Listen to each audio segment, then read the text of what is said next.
شال فولي محيوز فولي محيوز فولي محيوز محيوز محيوز محيوز محيوز وجول جول جول. من أين لك هذه الثقة؟ من أين لك هذه البراعة؟ من أين لك هذه الروعة؟ من أين لك هذه الجرأة؟ من أين لك هذه الشجاعة؟ ببساطة لأنك جزائري، سجلتها في الدقيقة 95.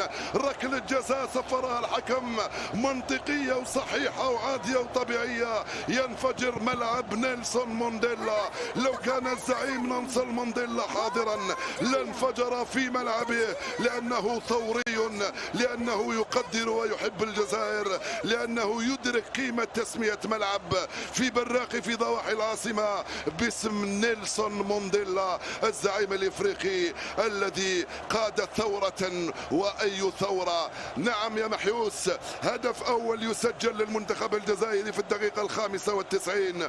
كوت ديفوار تبتسم للجزائر كل مرة. ابتسمت لنا سنة 90 عندما فزنا عليها بالثلاثة وكان الحكم موريتاني. ابتسمت لنا عندما فزنا بكأس افريقيا 2090 في القاهرة وفي مصر العظيمة، وهو يبتسم لنا بعد هذا الهدف من محيوس بهذه الروعة وبهذه الدقة وبهذا الجمال. خلى الحارس واقف يتفرج. جول! يس! 1-0.